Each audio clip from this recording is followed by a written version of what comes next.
Primero, agradecerle a Mónica.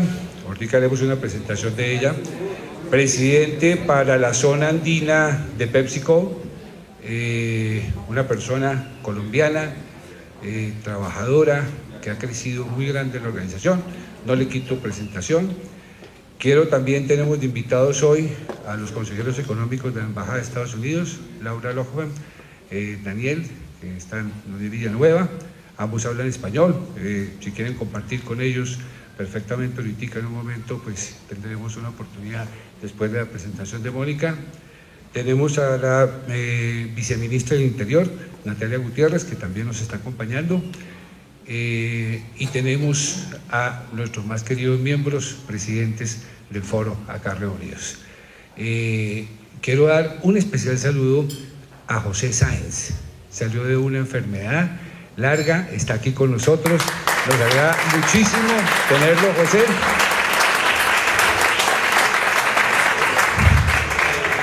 OP Gráficas, magnífica empresa, ejemplo de desarrollo, más ladrilleras, más otro poco de cosas que hace José, que hace que sea muy grato tenerte acá de nuevo, fantástico.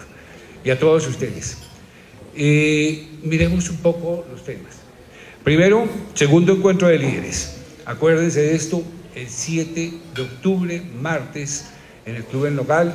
Tenemos ya confirmados a los conferencistas excelentes, Horst Polman, Cencosud, Jumbo, quien es una persona que logramos traer de Chile para que nos cuente sus experiencias de líder, como liderazgo, porque esto va enfocado exactamente al liderazgo. Obviamente ustedes saben, inversionista grande en Colombia en este momento.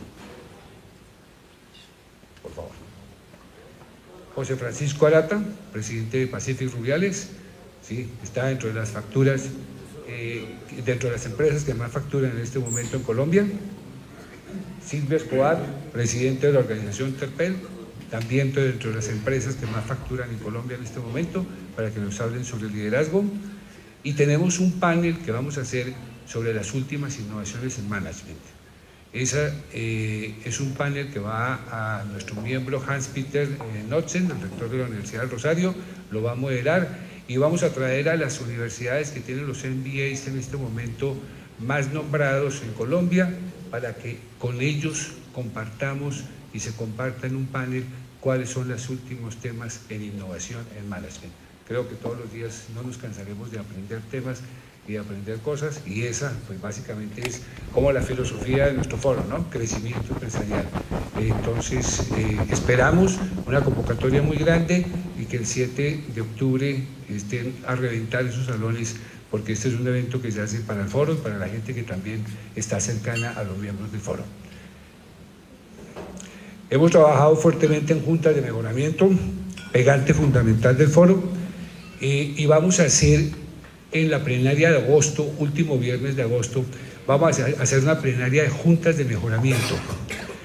Queremos reunirnos todos y todas las juntas de mejoramiento en un taller que va a dirigir Clara Villa. Ese taller se va a hacer cada junta de mejoramiento en una mesa y se va a manejar en un tema para que logremos enriquecer este espacio que es fantástico para nosotros y logremos generar a partir de él sinergias que nos ayuden a que las juntas de mejoramiento cada vez crezcan más y se desarrollen más. Último viernes de agosto, quedó para agosto básicamente porque hemos detectado que en junio y julio, por el periodo de vacaciones, mucha gente está por fuera y queremos que haya una convocatoria plena y muy grande sobre el tema en juntas de mejoramiento, ya que creemos que es fundamental. Hemos identificado pues dos grandes grupos de juntas de mejoramiento, las de la gente nueva, las de la gente antigua, y ambas tienen diagnósticos, un tris diferente. Y obviamente pues lo que queremos es mirar exactamente e impulsar para que las juntas de mejoramiento nos ayuden a ese pegante fantástico que es el que le da el foro.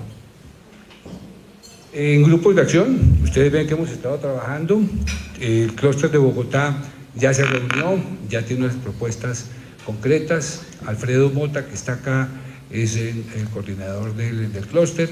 Estamos trabajando 17 asistentes y se va a trabajar en temas que tienen que ver para poder, en 3 temas que pues más adelante lo publicaremos. Ahorita me extiendo mucho en el tema. Clúster de tecnología, nos reunimos con la viceministra de las TICs, María Isabel Mejía. De ahí salió un programa también fantástico sobre el tema de educar a la gente para la tecnología, educar gente para la tecnología, en donde el gobierno está llegando a todas partes con las redes y hace falta ese talento humano en todas las poblaciones para poder manejar el tema de redes. Fue un reto que nos lanzó la viceministra y en el cual el foro lo acogió y empezaremos a trabajar en él. Y bienvenidos, además, la gente que esté por fuera del clúster pero que quiera trabajar en esto. Hubo gente de educación trabajando, hubo gente de talento humano trabajando en el tema, y bienvenidos todos los que se quieran sumar a estos programas. Clúster de construcción, vimos allá una magnífica presentación de la construcción del World Trade Center, un tema que los que estuvieron manifestaron mucho su agrado. Vinieron los constructores de World Trade Center y nos contaron exactamente, no solo a nosotros, también a otro grupo de gente, cómo se habían construido, cómo se había construido y se está construyendo lo que hoy en día se está haciendo allá. Se está trabajando en la Escuela de Formación Empresarial, convivencia productiva, vamos a impulsarla también con el grupo de talento humano, con el grupo de las Headhunters. Vamos a generar unos perfiles, y con ASO Occidente, que Mauricio Villegas, nuestro expresidente, lo lidera, también vamos a trabajar en un tema fuerte con ellos, que ya está empezando y ya está listo. Alianzas, vamos a trabajar con Pro Barranquilla, y la idea con Pro Barranquilla, que estuvimos reunidos con ellos la semana pasada, es hacer una especie, es una unión y un pacto en el cual nos volvamos como si estuviéramos allá, como los canjes de los clubes, ¿sí? Si nosotros vamos a Barranquilla, que tengamos allá la gente que nos ayude en cada una de nuestras áreas, la gente que podamos llamar y descolgar el teléfono y decir: yo soy del Foro de Presidentes, señor de Pro Barranquilla, ayúdeme. E igualmente los de Pro Barranquilla van a venir acá y nosotros les abriremos las puertas para eso. En el momento que haya como en este momento, plenarias, serán invitados, y en el momento que también estemos allá y coincidamos con ellos en temas y eventos de ellos, también seremos invitados. Es la primera alianza que vamos a sellar con un tema de redes que habíamos hablado, y pues que en este momento esperamos llegar y convertirlo, ya empezar a que sea realidad. Trabajo también tuvimos, Peter Schwartz. Hay gente que me dijo que estuvo fantástica la conferencia, yo no pude ir, Rubén Nogal, y esto es un tema que lo quiero traer porque fue una idea de un miembro del foro. Juan Manuel nos llamó y nos dijo que quería traer a Peter, que si podía, que no coincidía con plenaria, convocamos, fue mucha gente del foro, entonces está abierto la posibilidad para que el foro apoye iniciativas como estas, en la que queramos que haya participación y tengamos gente fantástica que nos pueda compartir con todos.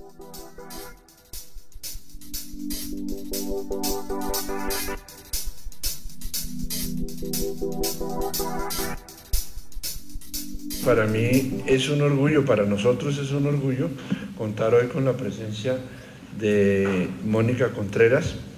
La visita que tuvimos la oportunidad de hacer con Carlos Alberto a invitar a Mónica, pues fue muy especial. Yo conocí a Pepsi hace muchos años y, como diríamos, nada que ver con la Pepsi hoy en día. Hasta me llegué a sentir como en Gymboree. No sé por qué, tuve una sensación muy distinta, muy especial en el look de la oficina, en el espíritu que se respira. Mónica es economista de la Universidad Externado de Colombia. Tiene una carrera espectacular. Antes de Frito-Lay trabajó con Parmalat. Fue gerente de marca en Papas Margarita con la familia Asensio antes de que Papas Margarita fuera adquirida.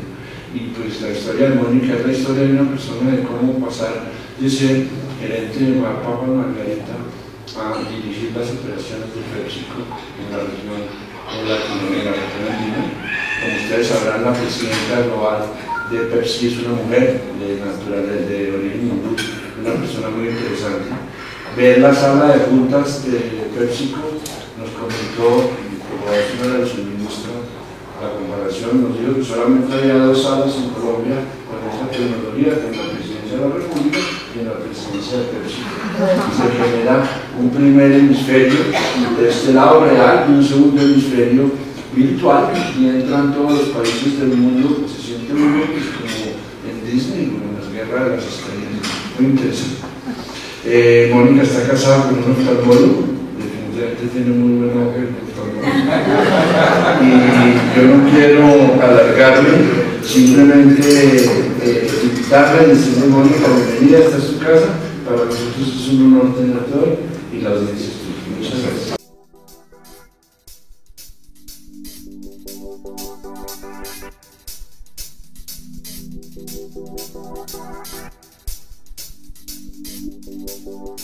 Nuestro legado tiene que seguir y tenemos que seguir fomentando estos espacios de diálogo abierto, ¿de acuerdo? En donde siempre haya temas de agenda también empresarial, pero también agenda país, agenda social. Creo que como líderes y como personas que tenemos hoy la posibilidad de estar como presidentes de compañía, parte de lo que nos compete es el desarrollo de nuestra sociedad. Entonces también felicitaciones por esta iniciativa de esta envergadura, de verdad que es un gusto estar con ustedes. Y es por eso que hoy quiero hablar del liderazgo transformacional a través de un caso que es este caso que les voy a compartir, un caso de negocio de la organización a la que hago parte, la organización de PepsiCo. Fui adquirida por PepsiCo en uno de los procesos de fusiones y adquisiciones a lo largo del país, cuando se hizo la adquisición de Productos Margarita. En aquel momento yo era la gerente de marketing y tenía muy poco. Fue de esos momentos, yo diría, difíciles profesionales, porque un headhunter me había hecho muchos coquitos después de tener como 9 años de estar trabajando con el sector lácteo para que me moviera al mundo de los snacks y de los pasabocas, y a los pocos meses de estar en esta compañía me entero que la compañía ha sido vendida. Entonces, pues, una situación que yo digo que también marcó muchísimo lo que fue el comienzo de esta jornada laboral. Pero la construcción de un modelo de negocio que habla mucho de lo que es Mónica Contreras como líder, como individuo y como creadora de sueños. Eso es básicamente lo que les quiero traer hoy. Donde he tenido que entender que el ser perfecto no me permite ser mujer maravilla y que tengo que buscar ciertas flexibilidades. Y creo que esa ha sido parte también de mi carrera, de mis aprendizajes, pero con muchísimo interés de aprender a lo largo de toda mi vida, con muchísima perseverancia y con muchísima pasión en todo lo que me propongo y muchísimo propósito. Y Pablo lo mencionaba, y yo digo que el propósito fue algo que aprendí de niña en San Patricio, ¿de acuerdo? Y de verdad, cómo dejar legado, cómo sentirse que uno, más allá del trabajo que disfruta, está impactando positivamente la vida de un montón de gente. En el caso actual, de 6.000 trabajadores en la organización, de 6.000 familias que se mueven alrededor de estas personas que trabajan con nosotros, sin contar nuestros distribuidores y nuestros vendedores. 6.000 personas que trabajan en forma directa, 12.000 personas de manera indirecta. Pues es fundamental, igual que el entorno de las sociedades donde operamos y de los sitios donde operamos, con nuestras plantas, con nuestros centros de distribución. Entonces, mucho de mi vida, de verdad, está alrededor de propósito, de encontrarle propósito y sentido a las cosas que realizo. Esta soy yo, básicamente. Estas son las características, y vamos a ver un poco a lo largo de la presentación con esas 5 características que yo coloco aquí, cómo han sido para mí pilares fundamentales en lo que ha sido mi desarrollo personal y profesional. Y también mi desarrollo como madre, porque creo que las mujeres también tenemos que entender que nosotros no solamente nos desarrollamos como personas, como profesionales, sino también como madres, que es una labor que no es menor en el diario vivir. Aquí veo pocas mujeres, ¿de acuerdo? Hice un cuadro pensando en mujeres, creía que había muchísimo más, pero bueno, los señores van a podérselo llevar delegado a sus señores. Y aquí voy a hablarles un poco de PepsiCo, porque a lo largo de mi vida profesional yo he encontrado personas que de verdad han sido sponsors de mi carrera. Y esta es una de esas personas, sponsor de mi carrera, Indra Nui. realmente Indra, mujer hindú, de acuerdo, que llega a Estados Unidos, donde es acogida después con su filosofía 100% india, y es acogida por una corporación que durante mucho tiempo realmente había abierto las puertas a muy pocas mujeres. Empieza su carrera en PepsiCo y es la creadora de una filosofía con la que yo me identifico mucho en ese tema de propósito de vida, y es el tema de desempeño con propósito. De verdad, es una de las 5 mujeres más poderosas del mundo según la revista Forbes, y ha sido una persona fundamental en mi proceso de desarrollo de carrera, coach y mentora durante mucho tiempo como mujer y como profesional. ¿De acuerdo? En ese proceso de desempeño con propósito voy a pasarlos muy rápido por lo que es esta filosofía, porque realmente creo que en el mundo empresarial es bien importante. Esto significa desempeño, y esto es toda la parte de lo que es propósito, que se mueve en 3 dimensiones, toda la parte de sustentabilidad humana, sustentabilidad ambiental y sustentabilidad de talento. Uno de los enablers fundamentales de este tema es diversidad e inclusión, ¿de acuerdo? Hoy en día, hace años, somos la compañía número 2 a nivel global en temas de diversidad e inclusión. Y eso para mí también como ejecutiva, como mujer, es fundamental, en encontrar una compañía donde me he podido realmente realizar como profesional, pero donde hay un montón de principios con los que empiezo a hacer fit de una manera importante. Y ese es el tema de diversidad e inclusión. Acá lo hablamos. En muchos casos sabemos que en todos los países, cuando se habla de diversidad, a veces el tema hombres, mujeres, no, nosotros vamos beyond that, o sea, más allá de esto, de verdad, creemos en la capacidad de las personas, no en el origen. Esto es fundamental para nosotros, y realmente acogemos gente de diferentes contextos, ¿no?, que puedan lograr el máximo potencial y estar contribuyendo en PepsiCo. Hoy tenemos en la organización de acá de Colombia, para que ustedes tengan una idea, 10% de nuestra población con personas de habilidades diferenciadas. Un programa que no existía. La población, decimos, de habilidades diferenciadas, un grupo de sordomudos muy grande. Manejamos el lenguaje de señas, hablamos el lenguaje de señas. Todos los ejecutivos de PepsiCo aprendimos el lenguaje de señas. No existía, y realmente para nosotros es un gusto poder hablar con ellos y que ellos encuentren en PepsiCo una organización, y que encuentren a un grupo de líderes que, sin tener ningún interés distinto a poderlos acoger realmente, podemos hablar con ellos su propio lenguaje, el lenguaje de las señas. Entonces, a eso hacemos referencia en esta organización, y realmente creo que también desde el punto de vista personal, pues eso también es legado, eso también es pasión, y por eso yo siempre hablo que este tema de diversidad e inclusión es una ventaja competitiva que nos permite avanzar a mí en lo personal, ¿de acuerdo?, y al negocio dentro de todos los países de andinos, que es bien importante. Yo, con esta presentación personal y con esto un poco corporativo de lo que es el mundo de PepsiCo, tratando de unir las dos cosas, les voy a contar lo que ha sido una jornada que para mí ha sido la jornada de transformación más grande que he tenido que vivir profesionalmente en los últimos 4 años. Una jornada que arranca en el 2011, cuando realmente en el 2010 fui nombrada como gerente de la operación de Colombia. Yo realmente empiezo en la operación de Colombia como gerente de marca con Margarita. Posteriormente, muchos roles, muchas experiencias críticas, viajando muchísimo a muchos países a entender el mundo corporativo de PepsiCo global, a entender el mundo latino, a entender el mundo que me decían era masculino de la organización de PepsiCo en México, y realmente cuando me dan la posibilidad, después de que paso de la gerencia de marketing, tomo la dirección de ventas. Fui la primera mujer en Latinoamérica que llega a una dirección de ventas dentro del mundo de Latinoamérica, lo cual también es bien importante dentro de mi carrera, y donde aprendí un montón de cosas. Aprendí que realmente podía impactar muchísimo más, y el acercamiento con el frontline, entender lo que eran sus necesidades, no solo de las fuerzas de ventas, sino también de la gente de nuestras plantas, era el principal motor de generar compromiso, commitment y entregar resultados. Y después de esa gerencia de ventas, en el año 2010, fui nombrada como gerente del negocio Colombia. En aquel momento, aquí empieza esa jornada de transformación de la que les voy a hablar, de esos últimos 4 años, y quise colocarles esta frase, ¿no? No es el más fuerte de las especies el que sobrevive, tampoco el más inteligente.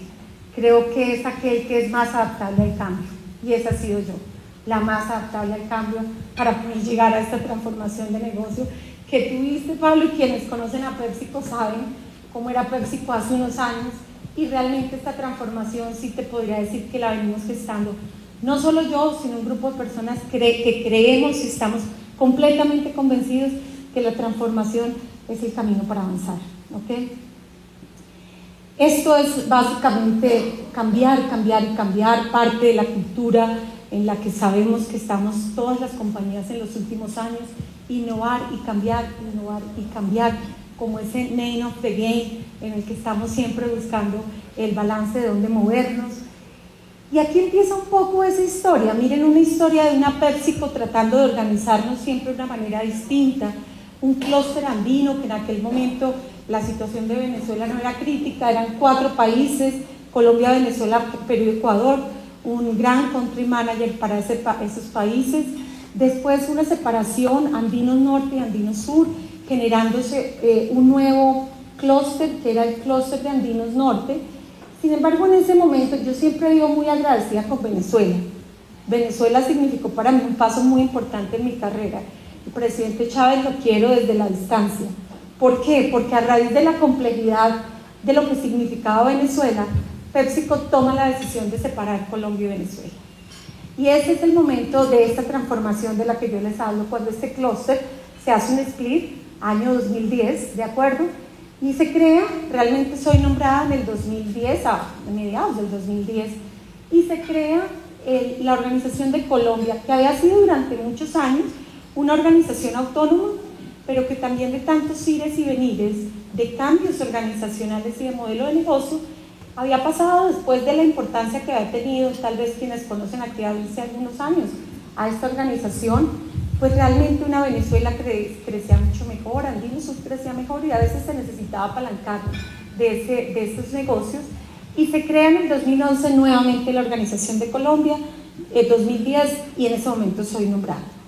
Y en ese momento se me vienen a mi mente un montón de cosas de mi paso por PepsiCo, cosas que criticaba de las antiguas gerencias, cosas con las que decía, no me identifico, ¿de acuerdo? Cosas con las que decía, me identifico, y cosas que soñaba y decía en esta corporación, ¿por qué no pasan? Si de verdad somos una corporación tan grande, somos una compañía tan multinacional, ¿por qué no sucede? Y ese es el proyecto con el que arrancamos. Empezamos un poco con el tema de crear una identidad para ese negocio. Invito a un grupo de personas, todo mi staff directivo, es importante que sepan, tomo la decisión en aquel momento de decirle a PepsiCo que le voy a apostar un staff directivo para la Organización de Colombia 100% colombiano, y gente que hubiera crecido conmigo al igual que lo que yo había crecido durante los últimos años en la Organización de PepsiCo Colombia. O sea, que realmente hubo cambios, devolví expatriados que tenía en aquel momento de la Organización de México a México, de la organización incluso de Venezuela, pero tomo esa decisión, realmente liderar con gente que viniera creciendo igual que yo y que conociera muy de fondo la organización y muy de sus raíces de donde estaba. Y ahí realmente tomo esa decisión. Yo decía, cuando uno mira el tema de las visiones, de verdad que son agotadoras, cada rato aparece una nueva visión, un nuevo propósito superior, y uno como que dice, yo me acuerdo que en esa época lo que me pasaba a mí era que me cambiaban la visión y yo como que me la tenía que aprender, pero vivir a través de la visión, nunca. Además me acuerdo que entraba a las salas de junta y la veía en los cuadros y yo decía, pero que yo viva la visión, pues como que no pasa, y de lo que se trató fue entender que realmente había la posibilidad de hacer una transformación y de realmente cambiar. En muchos casos, esta gráfica yo la uso, esta gráfica no es mía, es de un profesor de Harvard con el que tuve la posibilidad de estar con Hazel en un curso de liderazgo. Él siempre dice esto, ¿no? Que cuando nosotros vamos a hacer un cambio, las compañías cambian por eso, porque realmente hay un 60% que están en crisis, hay un 30% por situaciones de bancarrotas y hay un 10% que deciden cambiar. Nosotros en ese momento tomamos la decisión que requeríamos cambiar, que era una oportunidad muy linda para el negocio, para un grupo de líderes que yo estoy invitando, pero que hay una necesidad importante de cambiar, ¿ok? O sea, nosotros jugábamos en este 10 y miren lo que pasaba con la organización. La organización venía muy bien, estas curvas no son nuevas para ninguno de ustedes, sabemos que estas son las curvas normales, donde viene la fase 1 en donde se sobrevive, donde se es exitoso, y después viene una fase nuevamente donde la curva vuelve a bajar y tienes que tomar la decisión definitivamente de romperla, y ese fue el periodo que vivimos en el año 2011. Y aquí les traigo esta definición de liderazgo transformacional, porque ha sido la definición que nosotros en la organización de Colombia montamos para poder salir a hablar de transformación y que nos creyeran, ¿de acuerdo? Porque una cosa es hablar de transformación y otra cosa es vivir la transformación y otra cosa es influenciar la transformación y otra cosa realmente es que la gente te crea que eso va a pasar. Y tomamos esta definición de transformación y de liderazgo como esa capacidad de la comunidad humana para generar nuevas realidades. Recuerden el contexto del 2011 Colombia. Veníamos de periodos difíciles, de acuerdo al país, veníamos de periodos de donde en nuestra realidad, ¿cuál era? Una realidad de unas fuerzas de ventas que durante muchos años no habían podido entrar a trabajar a muchas de las zonas del país. Veíamos ese liderazgo como esa capacidad de generar una nueva realidad a una comunidad, ¿de acuerdo? Y producir resultados extraordinarios, entendiendo que transformar sin performar era muy difícil. Ustedes lo ven, performance with purpose, la promesa de PepsiCo, nosotros transformando, pero una organización donde si no performance, you are concerned, o sea, estás en un problema, ¿de acuerdo? Entonces, un juego de performar, transformar, ¿de acuerdo? Que creo que para poder producir un resultado. Y realmente impactando significativamente la colectividad, la prosperidad colectiva. Y lo van a ver, este tema de prosperidad colectiva no tiene nada que ver con el tema de los gobiernos, se los quiero decir, es una frase que nosotros encontramos en este momento, pero sí que sentimos que es prosperar juntos, crecemos nosotros, crece nuestra gente y crecen las comunidades alrededor donde operamos, como se los decía. Entonces, una definición de liderazgo montada por nosotros, para nosotros, entendiendo el proceso de transformación. Y empieza ese proceso de transformar, soñando, una organización que quería soñar, miren esto, dijimos queremos doblar, era 2011, queremos en los próximos 4 años doblar el tamaño del negocio de Colombia, ¿sí? Dijimos queremos doblar, queremos ser los número 2 en el negocio de galletas, importantísimo para nosotros, somos líderes del mercado, teníamos en aquel momento 53% del mercado, queremos llegar al 60% del mercado, consolidarnos como líderes absolutos del macroscan. Sentíamos que 53 no era suficiente, y también que queríamos elevar per capita en un momento donde una categoría como la nuestra estaba bastante satanizada por todo el tema de lo que pasa a lo largo de las geografías, en donde en vez de creer que podemos crear hábitos de vida saludables, los gobiernos se han dedicado a decir que es una categoría mal llamada comida chatarra, lo cual no es cierto, porque realmente entregamos salud y nutrición a lo largo de cada uno de los paquetes que ponemos en las manos de nuestros consumidores. Un sueño, 2011, un sueño, doblar el tamaño del negocio de Colombia, 250 millones vendía en aquel momento el negocio de Colombia, y dijimos queremos doblarlo. Pero también llegábamos a una conclusión, y esto era como vivir un déjà vu, ¿no? Y decíamos, doblar el tamaño del negocio, pues chévere, seremos recordados porque lo logramos, lo hicimos, pero no vamos a dejar huella. Y nos dedicamos muchísimo realmente en esa visión que ustedes vieron de desempeño con propósito, un grupo de líderes de la compañía, de acuerdo a generar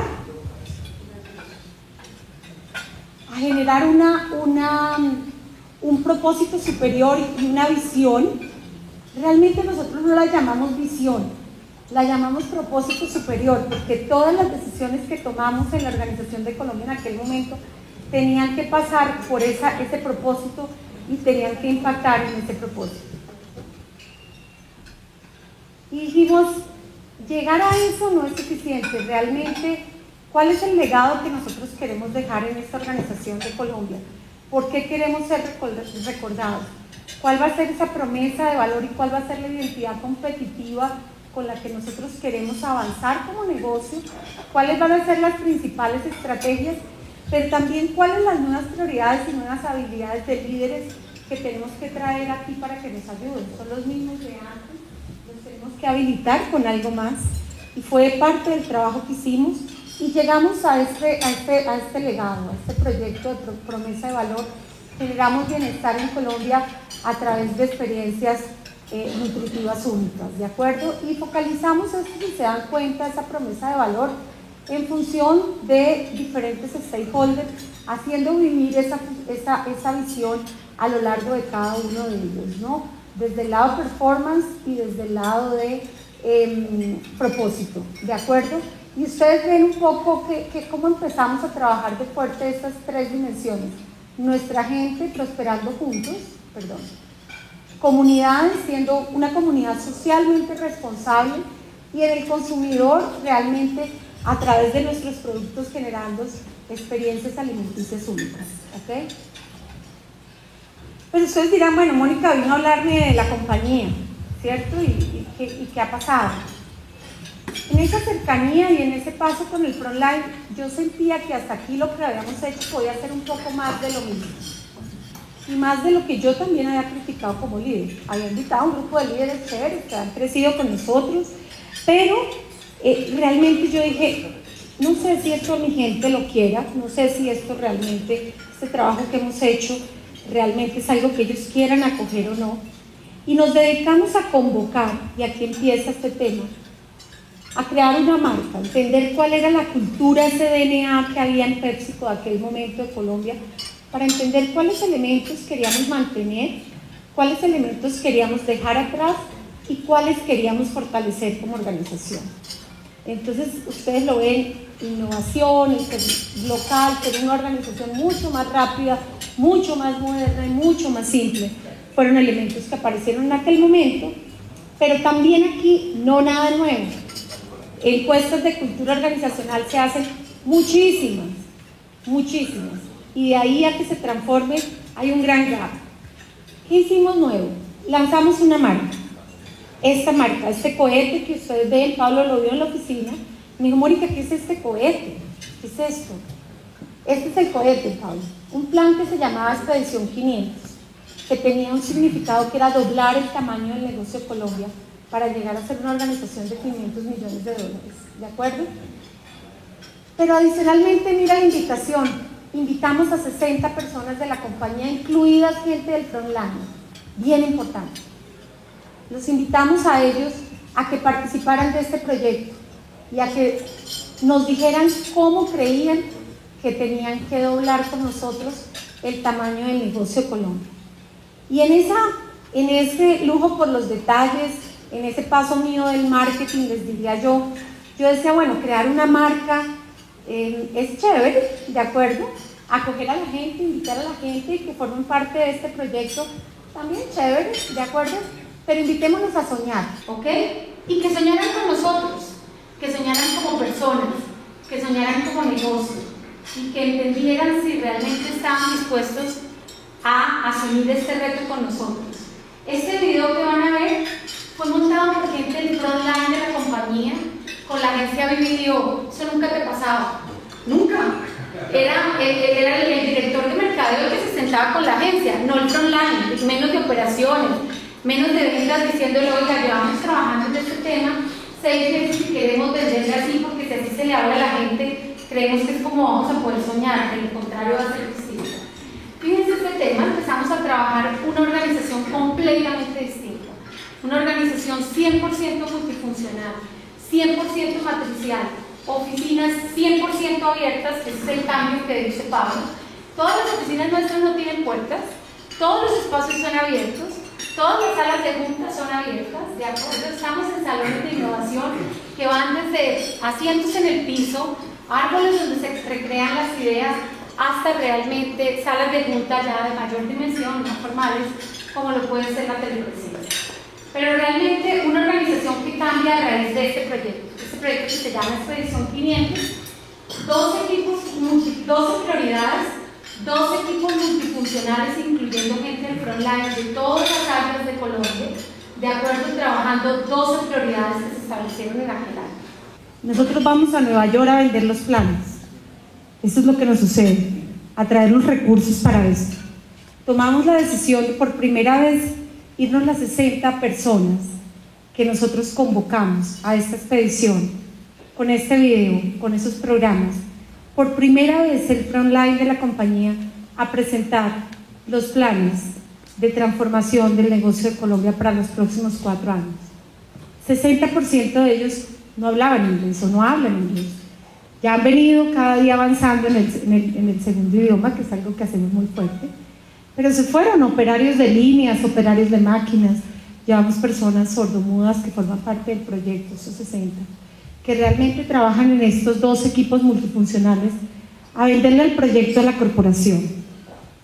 Difícil que cuando uno llega con un batallón, como me decía Indra, llegaste con un batallón, pues que creamos que no pueda pasar. Y difícil cuando la gente de abajo habla y dice, esta es la Pepsi que soñamos y queremos ser parte de esta historia, ¿ok? Entonces convocamos, esto es un poco 4 pilares, aquí ustedes ven los 12 proyectos estratégicos, estaban a lo largo del video, scorecard, mediciones, seguimientos. Primer año de resultado de negocio. Miren el CAGR que traía este negocio del 2009 al 2011, pero miren qué pasa en el 2011 los crecimientos versus año inmediatamente anterior. Esto no pasaba en PepsiCo hacía mucho tiempo. Primer año, se cierra el año versus previous year, crecíamos 12% en volumen en una organización que había estado creciendo alrededor del 5%, en revenues el 14%, crecía el 7%, en NOPBT el 14%, crecíamos el 18%, le devolvimos muchísimo a nuestra gente. Fue uno de los puntos que buscamos, hicimos una expansión de margen importantemente significativa. Primer año de resultados de negocio. Y realmente la jornada hoy, les puedo decir que lo que habíamos planteado para 4 años, y el tercer año, en el 2013, el 80% de los proyectos están cubiertos. Todo lo que ustedes vieron en ese periódico, la creación de la Fundación PepsiCo, la creación de PepsiCargo como elemento, el trabajo de las marcas, Natuchips hablando a la sociedad. Natuchips es la marca con la que trabajamos el plátano. Hoy tenemos un proyecto en Belén de Umbría de todas las mujeres desplazadas de familia de la comunidad de Belén de Umbría, que son las que nos pelan el plátano para nuestra marca. Hoy Colombia exporta plátano para todos los países andinos, Centroamérica y el Caribe. Tenemos aproximadamente 300 mujeres en la comunidad de Belén de Umbría que nos pelan el plátano para nosotros procesarlo. Entonces les puedo decir que soñamos y por primera vez nos dimos cuenta que soñar era parte de lo que se podía realizar y que las visiones se podían convertir en realidad si realmente nos acercábamos como líderes a nuestra gente, a nuestras comunidades, entendíamos sus historias de vida, impactábamos de una manera distinta y prosperábamos juntos. Y en ese momento tomamos una decisión de ir por más, go for more. Ese cohete que tuviste, toma la decisión de ir por más y nosotros dijimos, bueno, pues como vamos también, vamos a ir por más programas, más cosas. Y la corporación dice, no, vamos a ir por más, pero vamos a llevarnos este modelo de transformación a otras geografías, ¿no? Pues los invitamos a ustedes, a este grupo, a que tomen el negocio andino sur, de Perú y Ecuador, y a que sean capaces de repetir esta historia, ¿de acuerdo? Tema difícil, desafiante, porque realmente los que estábamos ahí, todos éramos colombianos, conocíamos la organización de años, yo los había jalonado para que crecieran conmigo porque venían de ahí, y me enfrento a un reto, yo les diría, nuevamente importante en mi carrera, pero que hay mucho de trasfondo de cultura, de entender cultura, de observar desde el balcón, de podernos sentar a entender las diferencias y las semejanzas y empezar a construir desde ahí, y es la creación de este nuevo territorio andino donde decidimos ir por más y se toma este nuevo desafío, una jornada nuevamente de transformación. Yo aquí no me voy a quedar porque en este momento básicamente lo que se estaba creando este clúster del cual yo soy la responsable, ¿de acuerdo? Y nos dedicamos, miren, esto es el año pasado, una jornada que aquí se las quise poner en esta flecha porque así ha sido. Primeros meses a observar, a diagnosticar, a crear las bases para ese Foundation for Growth de los próximos años, a movilizar a la organización a través de una cultura nueva que imprimir y volver a subir al balcón, que es en la parte donde estamos ahorita, a observar si la gente nos está creyendo y si realmente se nos están moviendo al ritmo de lo que creemos, porque a veces imprimimos velocidades y las organizaciones van a otras velocidades. La velocidad que imprimíamos en Colombia era distinta a la velocidad que estaba acostumbrada una organización como la de Perú y Ecuador. Y aquí ustedes se pueden dar cuenta, entendimos muchísimo la cultura organizacional. Y quise poner este punto porque creo que era una organización que también entregaba buenos resultados, no extraordinarios, pero un liderazgo de los equipos ejecutivos y unos comportamientos bien diferentes para una organización que ya trabajaba 100% matricial como la de Colombia, donde no existían puertas, donde todos trabajamos de la mano, donde a mí me observan en muchos de los casos. Hoy estoy vestida, créanme, muy elegante, yo ando vestida mucho más de pantalón y camisa de Pepsi, de acuerdo, me identifico más con eso porque así vestimos quienes trabajamos en la organización para poder estar cerca de nuestra gente, de acuerdo. Y realmente una organización burocrática impresionante, oficinas cerradas y demás, y empezamos a entender cómo no atacar, porque queríamos transformar pero sin invadir. Y yo llegué a mi oficina y dije, bueno, quítenme la puerta a los señores de mantenimiento. Lo primero que quiero hacer es que me quiten la puerta. Pues el edificio no puedo hacer mucho, es bastante cerrado, pero quítenme la puerta. Y quité la puerta y se me acercó la asistente que tengo allá y me dice, Mónica, ¿tú sufres de claustrofobia? Le dije, no, Charo, es que yo no concibo que vengan a pedirme citas o vengan a hablar más y que realmente encuentro mi oficina cerrada. Me dice, no, pero yo te voy a manejar la agenda, la gente viene, pide la cita conmigo y tú me dices si los atiendes en 1 o 2 meses. Yo dije, no, esto no es lo que quiero, y empezamos en un proceso de verdad, de hablar desde, yo digo, de evangelizar, ¿sí? De evangelizar, literalmente evangelizar. Decir, no que no estábamos en lo correcto, sino que podía hacerse mejor, ¿de acuerdo? Y esa ha sido la jornada del 2013, desgastante personalmente. Aquí está Andrés es sobrino de mi esposo, y está Juan, que también conoce a Roberto, mi marido, jugador de golf y demás, y ellos a veces me molestan. Juan dice, Mónica, pero es que llevaste a Roberto a que se saliera del golf. No, Juan, es que yo estaba evangelizando, entonces el hombre le ha tocado en el último año tomar algún rol ahí. Y de verdad que tanto en familia, Andrés Vaquero, que es sobrino de Roberto, sabe que me alegué muchísimo 2013 de la operación del negocio de Colombia para ir a evangelizar con un grupo de evangelizadores que decidimos que íbamos a ir allá a evangelizar y a cambiar el tema y a mostrar que había otro camino y que teníamos que vivir otros comportamientos, y replicamos el mismo ejercicio, generar un Foundation for Growth. Balanceamos un poco el legado. Miren, la organización, Perú es un país, todos oímos en los diarios que Perú crece muy bien, que es la economía de Latinoamérica que mejor crece, pero no se nos olvide que el 70% de la población peruana es pobre, y que ese 70%, un 30% representa la clase media emergente, gente que ha llegado ahí a la clase y que el gobierno todo el tiempo está tratando de sostenerlos en esa clase. Pero ese es el desafío, realmente generar el trabajo, el empleo, las condiciones de salud, y que ellos llegan a esa clase emergente y lo primero que quieren es comprar 3 celulares, ¿de acuerdo? Porque eso les da estatus, ¿sí? También quieren cubrir los temas de su familia, pero yo he encontrado en un negocio como Perú un tema que en Colombia no me ha pasado nunca, y es que dependiendo cómo esté el tema, la gente, si la situación política del país está medio complicada, la gente guarda la plata debajo del colchón, así como lo oyen, literalmente, desde las épocas de Fujimori, de todos los que han pasado.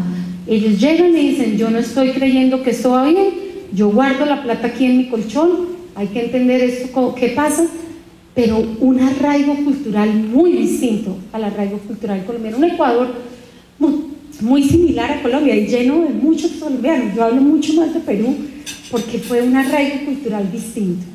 Y a raíz de eso volvimos a retomar ese concepto de liderazgo del que yo les hablé al comienzo, y era realmente esa prosperidad colectiva. En la compañía les diría que del frontline estábamos todavía por encima de lo que eran los niveles de pobreza de Lima. Cuando mirábamos de Perú, cuando mirábamos a la corporación y yo hacía el censo, casi el 90% de las personas que trabajaban para PepsiCo, que no es menor, son 2.500 personas en el negocio de Perú, vivían en condiciones de pobreza, y muchos de ellos estaban saliendo de pobreza extrema, y hacían nuestras rutas e iban a nuestras plantas, pero dormían en un tapete, en un salón como este, dormían en un tapete, 6 miembros de familia, recibiendo los soles, ¿de acuerdo? No tenían ni siquiera acceso a probar un producto nuestro, y esta es una historia de hace 18 meses, no estamos hablando de la misma PepsiCo, ojo, la misma maravillosa que vieron en Colombia, la misma maravillosa de Estados Unidos, la que sale en las revistas Forbes, la que decimos que es una de la compañía número 2 a nivel mundial de consumo masivo, la misma PepsiCo, no es otra, pero manejando una organización, una sociedad en otras condiciones como si no fuera PepsiCo. ¿De acuerdo? Unas condiciones que realmente cuando llegábamos decíamos, ese orgullo de ser PepsiCo y ese orgullo de ser embajadora de PepsiCo no puede pasar aquí, esto no cruza con lo que es esta organización. Y realmente nos dedicamos a hacer un fine tuning de crecer juntos, de esta visión, ¿no? Nosotros crecemos juntos, generando prosperidad colectiva, siendo la compañía de alimentos favoritos. Y este tema de prosperidad colectiva, si en Colombia fue importante, ustedes no se imaginan en esta evangelización lo que ha sido para la sociedad peruana que tenemos al interior de la corporación. Nosotros realmente logramos este año abrir el Centro de Investigación de la Papa a nivel mundial en un sitio bien importante de Lima. Quienes conocen Cusco, mucho más arriba de Cusco, el sitio más frío, donde la semilla de papa que ahí se produce es la semilla que funciona para la mitad del trópico. La otra mitad del trópico está ese centro de investigación de la papa en Canadá. Tenemos aproximadamente en ese centro de investigación de la papa, que logramos ponerle los recursos de PepsiCo, tenemos hoy en día aproximadamente a nivel de agricultores 400 cultivadores de papa. 400 cultivadores que cuando llegamos trabajaban a pies descalzos. Les preguntábamos, ¿qué comes? Desayuno papa, almuerzo papa y como papa. ¿Ok? Guardaban la papa para el frío, en la época de frío. Como la papa se agotaba con los fenómenos del Niño y demás, ellos guardaban la papa, la secaban y la guardaban en sus casas para poder tener la alimentación para los periodos siguientes. Y empezamos un trabajo también de comunidad muy fuerte, de esta comunidad con ellos, con los cultivadores de papa, a darles una capacitación, un trabajo distinto, un manejo diferente de poder fomentar la semilla de papa desde Perú. Hoy en día estamos con el proyecto Semilla de Papa que está arrancando ahí incluso hasta Marruecos, hasta Pakistán, hasta la India. Estamos trabajando toda la semilla de papa que estamos produciendo ahí, la forma como la estamos expandiendo. Y el gobierno peruano impresionantemente cerca e interesado del tema. El gobierno peruano, ustedes encuentran una sensibilidad única en buscar cómo esa clase emergente que llega a la media, cómo entre empresa privada, sector gobierno, abrimos posibilidades de trabajo y de empleo para que puedan permanecer ahí. Yo le decía a uno de los ministros de Agricultura de estas épocas, que hemos tenido varios, le decía, ¿por qué la industria en Colombia, por qué en el agro, ustedes han visto todos los paros agrarios que hacen? La gran pregunta es cuánto la industria está ahí, está cerca a esos temas, o qué tanto hemos sido oídos para poderlos apoyar en ese proceso, ¿ok? Y realmente ese es un punto que nos preocupa, porque si encuentra uno otras economías vecinas donde nos llaman, nos invitan, hacen parte, son activos. Y yo les digo una cosa, trabajamos miles de proyectos, el proyecto de Belén de Umbría, de mujeres peladoras de plátano, cabezas de familia, todas ellas, muchas de ellas dicen, trabajé con, ¿cuál es su mejor empleador? Ahora PepsiCo, y antes Pablo, sí, Pablo Escobar. Ellas trabajaron para Pablo Escobar durante mucho tiempo, en la época del narcotráfico en Antioquia, y se vinieron a refugiar ahí, y sus maridos murieron, y sus hijos hablan de Pablo como su padrino, ¿de acuerdo? Es increíble. Fuimos con la canciller Olguín y con una gente del gobierno, porque ellos no podían creer ese tema, que hablaran de Pablo todavía. Yo les decía, óiganos, y entrar a Belén de Umbría es bien inseguro. Bueno, para ellos PepsiCo es un fuerte que hacen, y ahí nos protegen a todos, ahí llegamos todos. Pero sí hay una diferencia en este tema de cómo la empresa privada la acogen algunos gobiernos para poder prosperar juntos, ¿no? El reto de Perú es significativo, 70% de la población en clase baja, saliendo de niveles de pobreza extrema, y ellos trabajando muy de la mano con nosotros para buscar realmente generar empleo de manera sostenida, ¿no? Impresionante. Yo les podría contar que hay proyectos en ENIL, y las multinacionales estamos en el ENIL, pero muchos de ellos se gestan desde el gobierno, invitan, y en otros casos nosotros estamos y sabemos que tenemos un partner, además el gobierno invierte al mismo nivel de lo que nosotros invertimos. Hay proyectos en Perú donde ellos están apostando por el tema social, que si la empresa privada coloca un peso, ellos colocan dos. Es otra manera de operar entre gobierno y empresa privada, aprovechando también el buen momento que tienen, donde la minería también les está yendo muy bien. O sea, realmente es el sector minero el gran generador de este crecimiento, este boom que vemos de la economía peruana. Entonces se repite la historia un poco, ¿no? Con ese nuevo esquema de entender esa cultura, de entender esa sociedad, y observar. Hicimos el mismo ejercicio, dijimos, ya no somos Colombia. Colombia tiene que moverse. La Colombia que fue exitosa para el negocio hace unos años ya no lo va a hacer, porque ahora somos un territorio. Colombia tiene que apalancar lo que queremos transformar del negocio peruano, y tiene que seguir avanzando, y tenemos que generar un nuevo territorio para podernos apalancar en procesos de compras de materias primas, productividades, pero también que nuestra gente pueda crecer más allá de las fronteras, ¿de acuerdo? Hicimos el mismo ejercicio y establecimos una nueva marca. Ese cohete que tuviste era Colombia, era Expedición 500, esta es la Expedición Andina, la marca se expande, y estamos diciendo que en el 2018 somos una organización que está vendiendo total andinos, 600 millones de dólares, que en el 2018 vamos a 1.2, ¿ok? Y realmente este es el escuadrón, este es mi staff, aquí nos observan los hombres de negro, esta es la marca con la que vamos a evangelizar, sale el escuadrón, salimos los hombres de negro, otra vez, ustedes los ven aquí, salimos a movilizar, miren los 3 países movilizándose, Colombia, Perú y Ecuador, en función de esta expedición andina, de esta nueva marca, donde también estamos abriendo un nuevo territorio, que es abrir la operación de Bolivia, expandirnos en Bolivia, donde tenemos presencia, pero presencia muy baja, donde las realidades sociales también son diferentísimas, ¿de acuerdo? Movilizando a las gentes desde agosto, noviembre del año pasado, y muy clara la visión que ustedes vieron, 12 prioridades estratégicas y 10 matrices otra vez trabajando en función de esta transformación, entendiendo que ahora estamos performando y transformando, y que para performar necesitamos apalancarnos muchísimo más en lo global. Perform plus transform equal result. Perform without transfer equal concern. Ese es nuestro lema, ¿de acuerdo? Y realmente esto es como hemos evolucionado.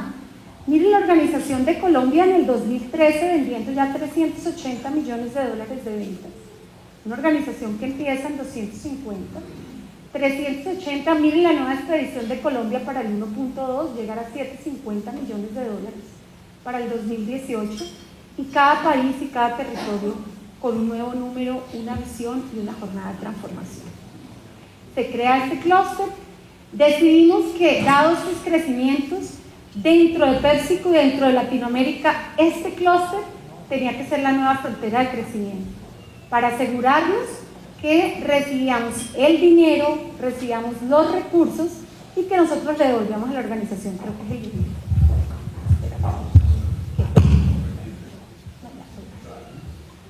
Bueno, y para decirles este tema, realmente quise hacer este mapa. Cuando Pablo me dijo, te quiero invitar, pero quiero que hables de ti y del negocio, yo dije, bueno, ya vieron el mapa de la transformación de negocio, vieron lo que hemos vivido, lo que estamos viviendo, pero ¿dónde está la transformación de Mónica? Y me quise parar en esos 4 años, ¿ok? Yo me definí al comienzo y por eso volví con estos diseños para volverlos a llevar a la primera parte de mi presentación, como persona, como ejecutiva y demás, y me definí en un montón de cosas que yo consideraba que para mí era importante: disciplina, pasión, ¿de acuerdo? Traje 2 elementos más, porque la jornada empieza, yo diría, que cuando yo me miro y digo, vamos a dejar una nueva marca, no solamente en Colombia, sino de verdad en este territorio nuevo andino, y empiezo a tener esa sensibilidad con el territorio, ese self-awareness ha sido fundamental como líder. Esa autoconfianza en pensar que las cosas sí se pueden, y segundo, valorar a los demás. O sea, el respeto, la integridad y el valorar a cualquier persona con la que trabajamos al interior de PepsiCo ha sido fundamental. Eso les diría yo que han sido fortalezas internas que yo coloco para empezar a gestionar en los primeros años de ese cambio de Colombia la estrategia y la ejecución. ¿Y por qué pongo estrategia de ejecución? Porque PepsiCo dijo, óyeme, pago por ver, show me the money. Yo quiero ver, ¿cierto? O sea, it's fine, ¿cierto? Pero show me the money, que esto de verdad pase. Y aquí en esta parte yo les diría que la decisión estratégica que tomamos, y que realmente yo, tal vez por tener parte de esa vena de ventas y de haber pasado por ahí, sale en este momento, es demostrar que a través de la ejecución, esa excelencia en la ejecución, se estaba gestionando la estrategia. Porque eso era lo que podían ver, lo que se estaba ejecutando, el resultado, lo que pasaba en la calle, lo que pasaba en el día a día. Y ese fue el pensamiento estratégico que utilicé realmente con el comité directivo. Y algunos decían, pero de verdad, Mónica, o sea, ejecución, cuando es como volver a una serie de pilares básicos cuando las organizaciones cada día son más estratégicas. Y yo les decía, claro, yo voy a ejecutar lo que he diseñado en la estrategia, gestionar la estrategia a través de que se vea la ejecución, para poder ir realmente a la fase de este liderazgo transformador, donde les diría que yo lo coloco así en 3 fases. Entender que hay diferentes niveles de cambio. El cambio de Colombia es distinto al cambio de Perú, al cambio de Ecuador, al cambio de Bolivia. Entender que hay diferentes niveles de cambio, pero que además este tema de retos técnicos y retos adaptativos se lo aprendí al profesor Heifel, y por aquí hay gente que estuvo con Heifel también en Harvard. Y él dice, hay cosas técnicas que tú las sabes hacer, o sea, te enfrentas a un reto y sabes cómo vender más, claro, vamos a poner el exhibidor, la ejecución, eso es fácil, pero el adaptativo es el que realmente va a permitir que la cultura cambie, el que viene de abajo, cuando la organización es capaz de poner esos elefantes en la mesa y hablar de ellos, ¿de acuerdo? Y todos nos convocamos en educar en cómo abrir espacios para generar este desafío adaptativo, ¿de acuerdo?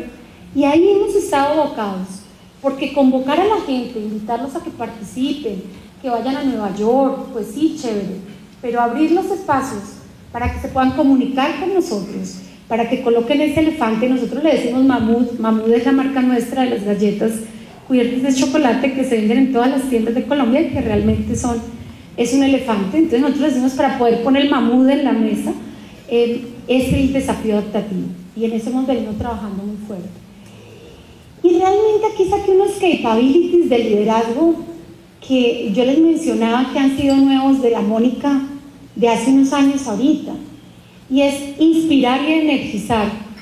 Miren, a mí me costó muchísimo trabajo que yo llegaba a Colombia a las reuniones y hablaba, y la gente, wow, yo llegaba a Perú y hablaba, Yo no sabía si me habían entendido, si estaban de acuerdo, si creían o no creían, porque esa es su cultura y no pasa nada, pero entenderlos desde ahí y poderles permitir que en ese desafío adaptativo de hablar y de colocar los puntos en la mesa en una cultura que es de observación, de muchísima observación y de solamente con hechos, y cuando las cosas sucedan creo y avanzo, es bien complicado. Entonces, esa evangelización ha sido sobre la base de inspirar y energizar y empezar a desarrollar a otros, vender historias de desarrollo de otros, desarrollar a otros, porque en Colombia eso ya lo había hecho, pero allá no, y convertir un staff ahora mucho más diverso e incluyente, como esa parte de diversidad e inclusión, que era uno de los principios a los que yo hablaba,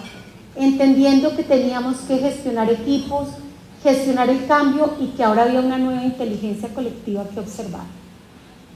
Eso yo les diría es el cambio desde el punto de vista del liderazgo, y yéndome bien al balcón para poder compartir, Pablo y Carlos, como créanme que parte fue terminada en el avión anoche, de acuerdo, viniendo de Lima, pero tratando de poner como esa realidad de lo que he vivido en la mesa y poderlo compartir. Estoy segura que para muchos de ustedes esto es nuevo, pero para mí es fundamental porque es el legado de Mónica Contreras como líder para una comunidad en la cual PepsiCo le está dando la posibilidad de impactar en las vidas alrededor de las personas, en aproximadamente 5.500 personas de manera directa, y de manera indirecta, ya cuando vemos el clúster completo, 12.000 personas. ¿Okay? Realmente esto es el liderazgo y la gestión en PepsiCo Colombia. Considero que he venido trabajando muchísimo en ese liderazgo asertivo, en innovar, promover, crear, transformar, un propósito para hacer un legado sustentable, un trabajo en equipo, trabajando a través de esa multifuncionalidad, entregando el desempeño, pero también generando el propósito. Al final, ha sido un camino lleno de sueños, ¿de acuerdo? Un camino lleno de cambios, de roles, de retos, de desafíos, donde el cambio ha sido lo único que he tenido seguro. Un camino lleno de inolvidables líderes, mucho feedback, mucho coaching, te estás equivocando, no es así, la creencia de poder hablar, poder presentar, yo creo que es así, no es esta la forma, de acuerdo, este es el camino, mucho coaching, mucho feedback de por medio. Soy una creyente, en PepsiCo dicen que no hay una alumna más juiciosa en el coaching que Mónica Contreras, en PepsiCo Global, de verdad. Indra dice, no hay una alumna más juiciosa que yo he tenido en coaching que Mónica, y yo además creo mucho en mis coaches. Tengo coach, Pablo los conoce, no puedo andar, yo le digo a Roberto, mi marido, le digo que él es mi marido, pero mi coach es otro. A él no le cuento ni el 10% de lo que le cuento a mi coach, porque a esa sí le cuento todo, ¿de acuerdo? Entonces, creadora de verdad del coaching, del feedback, un camino lleno de muchos obstáculos, pero también de muchos logros, de equivocaciones. Nos hemos equivocado en muchos de los casos, pero nos hemos parado a decirle a la organización que nos estamos equivocando en esto y que nosotros somos responsables por enderezar el barco y que los necesitamos a ellos para enderezar. Pero hemos reconocido los errores públicamente. Un camino lleno de formación y un camino lleno de una familia excepcional. Sin el apoyo de mi familia, de mi marido, de mis hijos, que de verdad se sienten súper orgullosos de lo que soy, de mis padres que todavía viven y que han sido fundamentales en este proceso de desarrollo personal y profesional, sería muy difícil, ¿no? Y con esto tenía este cuadro especial para mujeres que he aprendido como mujer en estos años. Creo que ser yo misma es una ventaja competitiva. Las mujeres tenemos una ventaja competitiva que no podemos abandonar. Tenemos una claridad en lo que se quiere, y un consejo es que ojalá nos ayudáramos como los hombres. Los hombres se ayudan muchísimo más, las mujeres nos ayudamos un poco menos. Entonces, ¿cómo ayudarnos mutuamente y cómo no sentirnos culpables? Nunca, óiganme bien, nunca, y se lo digo a toda la gente que trabaja conmigo, las generaciones nuevas, como mujer nunca me sentí culpable de creer que no he estado presente en cada uno de los momentos más importantes de la vida de mi esposo, de mis hijos, de mis padres y de mi familia. Nunca, siempre he estado presente de alguna manera, ¿ok? Al final, ¿de qué se trata? Pues ¿Por qué quiero ser recordada? Yo realmente quiero ser recordada como una líder transformadora que puede generar prosperidad colectiva, que está cerca de las comunidades que nos rodean y que realmente convierte esas visiones, esos sueños, en realidades asequibles para todos, para seguir creciendo y prosperando juntos. Con esto cierro. Creo que realmente, si queremos lograr lo que aún no hemos alcanzado, debemos hacer lo que aún no hemos intentado. Cuando uno viene de mercadeo, como pedimos muchos presidentes de empresas, jalonamos las empresas y las jalamos a nivel de querer producir más y querer vender más y querer hacer las cosas más, lo que muestran ahí. Pero abajo se empieza a desarticular porque no todo el mundo en las demás áreas tiene la misma visión innovadora que tenemos los que estamos siempre al frente del mercadeo. ¿Qué te pasó ahí, Percy? ¿Qué pasó ahí abajo en todo eso? El portafolio que desde el lado de mercadeo desarrollamos es un portafolio a la medida. Cuando tú invitas a la gente a que trabaje en un proyecto como esto, lo primero que te dicen es: los productos que ustedes han diseñado son copy-paste de Estados Unidos como buena multinacional, y poco hablan al consumidor colombiano o poca identidad tienen con nosotros. De hecho, nos encontrábamos con temas como: ni nosotros los consumimos, empleados de la compañía, ¿ok? Y era difícil creer que un empleado de la compañía te dijera eso. Estaban entendiendo muy claro el reto adaptativo, poner el elefante en la mesa, y nosotros creíamos que técnicamente teníamos la respuesta, a lo cual no sucedía. Y realmente nos fuimos a entender que Colombia, ahí lo mencionábamos, no podía ser visto como un solo país. Entendimos que los insights de los consumidores, de los empleados, nos tenían que llevar a dividir el país en 3 regiones. Hoy en día presentamos una gama de productos, precios, puntos de precios, propuestas de sabor completamente distintas entre una región y otra. Entendemos que valor para el consumidor en la costa es que te den un paquete grande, llenador y demás, en un punto de precio que para ellos es un hot price point, y que valor para la persona del interior es pagar lo justo por algo, pero no me quiero llenar con los sabores que siempre como. Ustedes lo vieron ahí, nos fuimos a hacer co-branding en Bogotá con la... todos creemos, y todos los que estamos aquí, yo les garantizo que creen que el pollo que más se vende en Bogotá es cocorico. Error. La brasa roja es el pollo más vendido en todo Bogotá, es la brasa roja. Nosotros desde marketing decíamos cocorico. Cocorico, vamos a hacer una alianza con cocorico. Cuando fuimos a entender a la gente de las plantas, nos decían: no, nosotros comemos en la brasa roja, cocorico es muy caro. Y empezamos a diseñar productos a la medida de esas marcas, con co-branding de ellos y demás, pero fue entender incluso hasta ese nivel el consumidor, Carlos. Realmente dividimos el país, lo seguimos segmentando, así igual estamos manejando el cluster. Lima es una cosa, provincias es otra, en Ecuador la costa es una cosa, Guayaquil es una cosa y Quito es otra, y se comportan los consumidores y los insights que tenemos son diferentes. Entonces creo que el acercar a la gente también nos permitió entender que la aproximación que teníamos del marketing era inadecuada, y que cuando hacíamos propuestas diseñadas a su medida era fácil hablar de crecimiento. De lo contrario, era bien difícil, y no fue fácil en una compañía donde, como PepsiCo, donde parte de lo que hacemos es live and adapt, ¿cierto? Se lanzan grandes cosas, Doritos, Lay's, Margaritas Lay's a nivel global. Nosotros pudiéramos recibir la estrategia de esas marcas y hacerles copy-paste. Hoy en día hay 2 marcas de Colombia que son marcas globales para PepsiCo, que es de todito, una marca que nace en Margarita, y Natuchips, con su proyecto social, pero que han nacido de poder entender algo.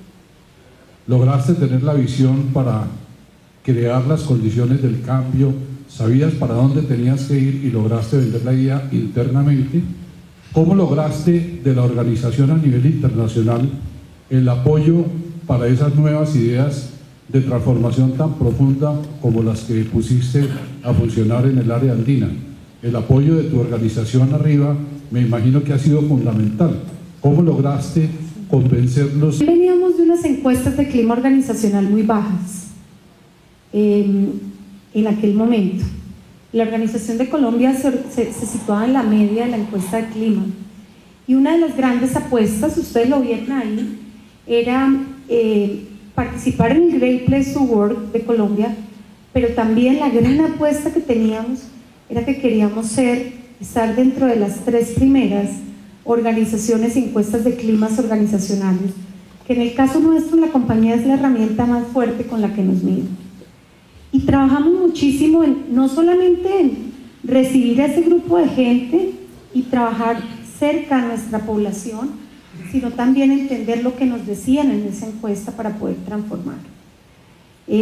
Transformar y realmente sin escuchar y sin construir con las bases es muy difícil. Cuando nosotros fuimos y presentamos el plan, pedíamos algunas inversiones, pero creábamos un círculo virtuoso, que ahí ustedes lo ven. Era una expansión de margen que no estaba desde el punto de vista de profit tan grande como aspiraba PepsiCo, pero parte de la apuesta que les decíamos es: vamos a devolverle este crecimiento como parte de la inversión del país, del negocio. Y no lo compraron, y la única respuesta que dijeron es: Colombia no tiene sindicato en la organización. Nosotros tenemos pacto colectivo, que viene desde la época de Margarita. Y yo tuve que cerrar el sindicato de Savoy cuando se hizo la constitución de Savoy Brands con PepsiCo. En aquel momento era uno de los sindicatos más beligerantes del negocio y se cerró el sindicato. Y no fue un momento fácil profesionalmente y para la organización de Colombia. Y al cerrar el sindicato, la encuesta de clima se cae mucho y empezamos nosotros realmente a avanzar en entenderlos a ellos. Y Juan, llegamos al primer año en tener la encuesta de clima número 1 de PepsiCo global. Colombia viene desde el 2011 alcanzando la encuesta de clima número 1 de PepsiCo global. ¿Ok? Creo que esa fue la carta fundamental. El día que llegó la encuesta de clima, nos invitaron a una ceremonia muy importante que hace el Sherman Award, que lo da Indra, y hemos sido Sherman Award en los últimos 3 años de manera consecutiva. ¿Por qué? Por ese cambio que hicimos, el transformar y el elevar el clima organizacional, y cómo no solamente llegamos ahí, sino cómo nos hemos sostenido. Entonces, te diría que cuando la organización empieza a cambiar, lo único que uno tiene que hacer es retirarse como líder y observar cómo la gente te compra la idea. Para mí ese ha sido de los momentos más cumbres como líder, el poderme retirar y observar desde el balcón. ¿Okay? Conocí el caso de Ventanilla, del alcalde de Ventanilla en Lima, que realmente ha hecho una transformación, lo ha hecho con empresa privada y tiene un concepto de liderazgo por bienestar. Me gustaría saber si nos puedes anotar algo de lo que ustedes hayan hecho en Ventanilla o no han trabajado allá y cómo ven ese proyecto. Conocemos el proyecto de Ventanilla del gobierno y al igual que los otros proyectos que yo mencionaba acá, pues creo que la gran apuesta del gobierno es la sostenibilidad de esa clase. Cuando uno dice que en un país, recuerden estos números, el 70% vive en condiciones de realmente pobreza, pero de ese 70%, un 30% venía de vivir en condiciones de pobreza extrema. Sostenerlo ahí es muy complicado, muy difícil. O sea, la gente puede tener hoy un trabajo a destajo, pero si mañana no lo tiene, vuelve. Ventanilla y todos los proyectos que nosotros le hemos llevado al gobierno peruano, que realmente han sido 3 en este último año, uno muy focalizado a agro, que es el de cultivadores de papa, otro muy focalizado a todo lo que es básicamente nuestras comunidades, en los sitios donde nosotros atendemos. Estamos haciendo un modelo, los vendedores de allá eran impresionantes porque si ustedes han tenido la posibilidad de ir a la India, los mismos tuk-tuk con los que se vendían en la India son los carritos que encontramos para vender nuestros productos en Perú.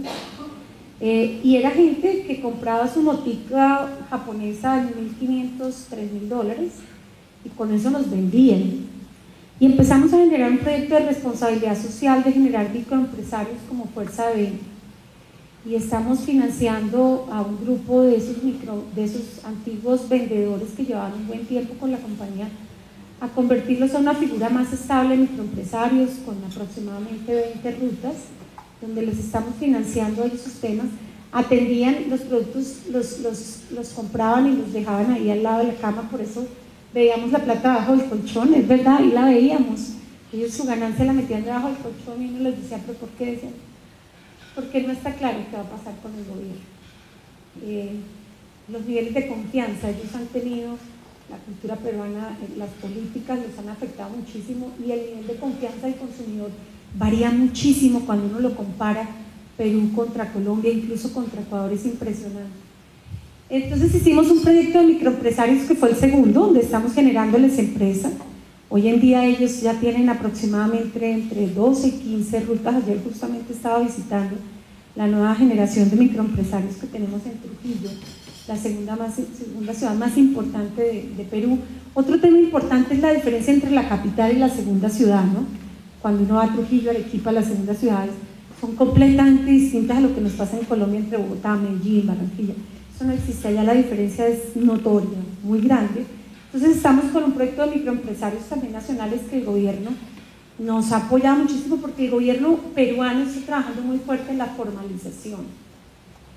Y en ese proceso de formalización ellos lanzan un impuesto que es percepción, que lo lanzaron el año pasado. ¿Por qué? Porque había mucha informalidad, las plazas de mercado y demás, el tema impositivo allá era de locos. Entonces nosotros estamos trabajando también con el gobierno en formalizar esa clase, en ayudarles a formalizar, pero también que ellos puedan dar medicina, salud a sus mismos empleados, sino que trabajen a destajo, que era lo que nos pasaba. Ese es el segundo pilar en el que estamos trabajando, y estamos trabajando un proyecto muy fuerte de educación. Así como aquí en Colombia y allá también tenemos una comunidad que estamos creando de personas con habilidades diferenciadas. Ustedes no se imaginan alrededor de donde operamos con los cultivos, los indígenas todavía hablan nuestro idioma, no se entienden con nosotros en muchos de los casos. Entonces estamos yendo a educar, nosotros estamos enseñando el alfabeto, el español, todos los líderes, comité, las 46 personas estamos yendo a educar, enseñando con cartillas del gobierno a leer y a escribir a esas comunidades. ¿Okay? Hacemos labor social 1 o 2 veces en el mes. Primero empezamos el comité directivo trabajando con el gobierno y posteriormente ya llevamos realmente aproximadamente 180 personas de la compañía que se han unido al programa. Nos desplazamos a más allá de Cusco, a Urubamba y a todas estas comunidades a enseñarles a leer y a escribir. ¿Okay?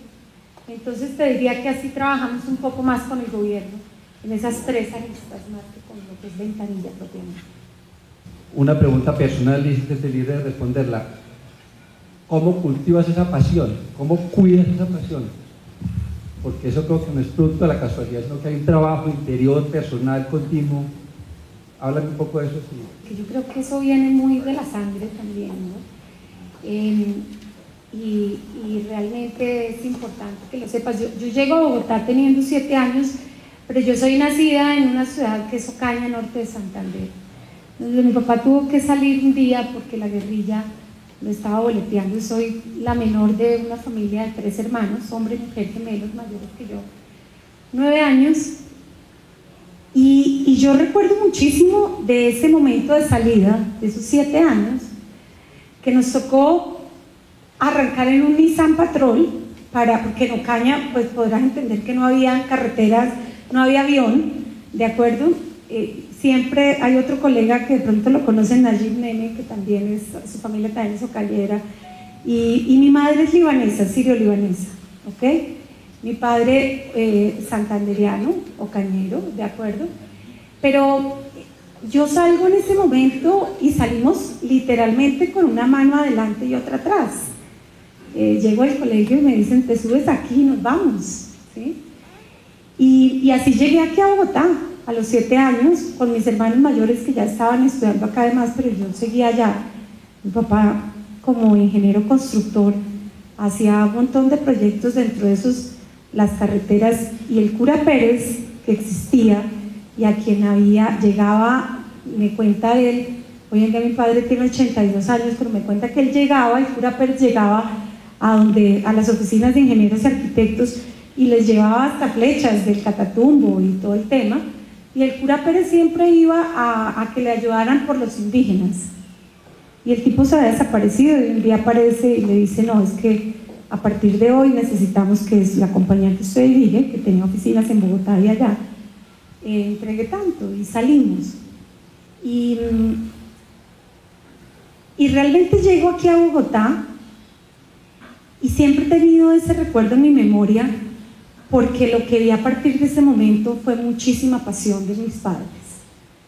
Primero, para llegar a un ambiente donde, si bien es cierto, la sociedad siro-libanesa conocía muy bien a mi familia y ya los había acogido, los Meme y todos, porque también eran ocañeros y ya también se había desplazado Chay ya hacia acá y demás. Donde en el resto lo que pasaba era que llegar a una ciudad como la capital y posicionarte y avanzar significaba mucha perseverancia y mucha pasión por lo que se quería.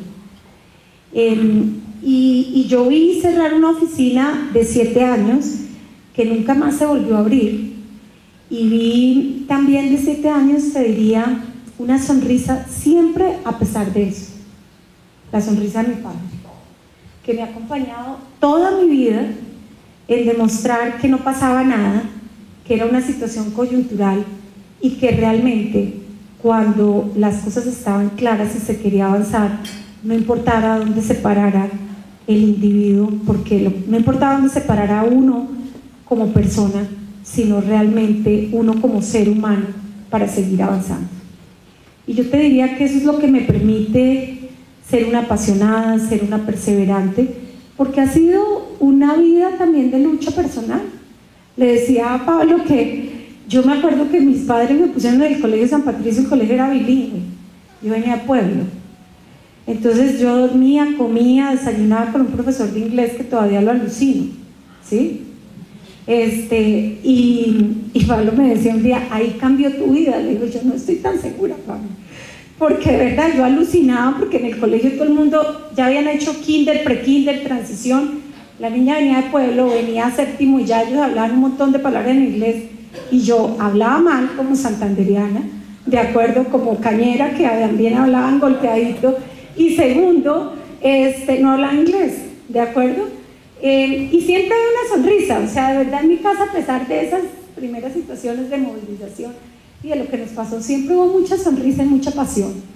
Mi madre, como buena sirio-libanesa, impresionante, una mujer detrás de bambalinas, dándonos increíblemente una seguridad y un self-awareness único. Yo digo que va en la sangre, porque creo que viene de la sangre también de mi madre, la constancia y la disciplina de mi padre, la sonrisa de mi padre, las ganas de progresar de mi madre, a pesar de que nunca fue profesional, pero desarrollándonos ese nivel de confianza, ese self-awareness que yo coloco aquí como individuo, que si uno no lo tiene y que lo trabajo todos los días con mis hijos, creo que puede ser un caos para las sociedades. Reconocer una cosa, en nuestra compañía en TechPoint, hoy valoro con más agrado poder ser contratista de ustedes. Los estándares que nos ha tocado, que es un tema en los últimos años frente a este cambio, han sido de altísimo en el tema de seguridad, y hoy entiendo por qué, pero también ha sido un aprendizaje que quisiera compartir, porque ha sido muy positivo para la empresa. Y en el tema de responsabilidad social, que es algo que también yo porto y aquí dicen que me apasiona, sí quisiera hacerte un comentario. Si yo me tuviera que hoy, y así lo voy a hacer, voy a pedir permiso para llevar casos de éxito a las universidades, porque esto hay que divulgarlo, yo diría, mire, PepsiCo va a vender en Colombia 500 millones de dólares. Voy a hablar del futuro, Va a hacer en los otros dos indicadores, ¿cómo lo podría decir? Yo sé que has contado ahorita una serie de trabajos que están haciendo de tipo social, pero ese sueño, ¿dónde se ven transformando? Entonces voy a decir en el tema social y en el tema ambiental, ¿cómo lo podría uno resumir para poderlo contar? Pero el resto es la sustentabilidad en 3 dimensiones. La sustentabilidad ambiental, las plantas que tenemos hoy, nuestra planta de Funza, que es la planta número 2 verde de Latinoamérica, reciclamos y reprocesamos el 85% del agua y tomamos de esa agua. No hay acueducto en Funza. Desde ahí suplimos a un montón de comunidades con agua tratada para sus casas, ¿ok? Planta verde Funza. Mujeres Peladoras de Plátano, proyecto social, Fundación PepsiCo, trabajando realmente en 3 dimensiones muy fuertes. Para que ustedes tengan una idea de la comunidad de Funza, cuando llegamos a esa comunidad, se crea la zona franca en la época del presidente Uribe, y nosotros llegamos allá y encontramos a Nestlé con Purina. Yo siempre le digo a Manuel Andrés que yo lo quiero mucho, pero lo quiero de lejos, porque era el peor vecino que podía tener, porque era el sindicato más fuerte que encontrábamos de toda Colombia. El sindicato de Nestlé, que está ubicado en Funza, es el sindicato más fuerte a nivel país. Entonces llegamos ahí y generamos todo el proyecto de Fundación PepsiCo, trabajando alrededor de las comunidades. El grado de alcoholismo que había por la tarde en las comunidades de Funza era altísimo. Los padres salían de trabajar con nosotros, se iban a tomar trago y los niños quedaban amarrados en las calles, óiganme bien, amarrados. Estamos hablando de hace 3 años y medio, ¿de acuerdo? Y madres cabeza de familia, padres cabeza de familia. Abrimos en Funza 2 escuelas, 2 centros educativos, mismos que estamos replicando en Medellín, alrededor también de la planta, porque la situación era bastante igual, como una 13. Entonces, temas sociales, te diría que esos son nuestra bandera. Todo el tema de reciclaje y compost, en el caso de Colombia.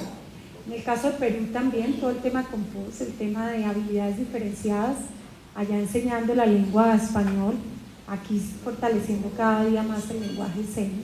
Entonces, realmente te diría que en la parte social, eso es un poco lo que hacemos cuando hablamos de Human Sustainability, entregar productos de los que cada día nos sentimos más exitosos, pero además detrás de cada producto hay una historia, que esa parte no les hablé mucho porque me gastaría muchísimo tiempo contándoles las historias que hay detrás de cada papa margarita que ustedes se comen, de cada plátano nacho chips que ustedes se comen, de cada madurito que se comen, de proyectos sociales con nuestras comunidades. Entonces, eso es la parte de Human Sustainability, Environmental, toda la parte de Environmental Sustainability de Tálida, creciendo juntos, creciendo nuestra gente y creciendo la sociedad.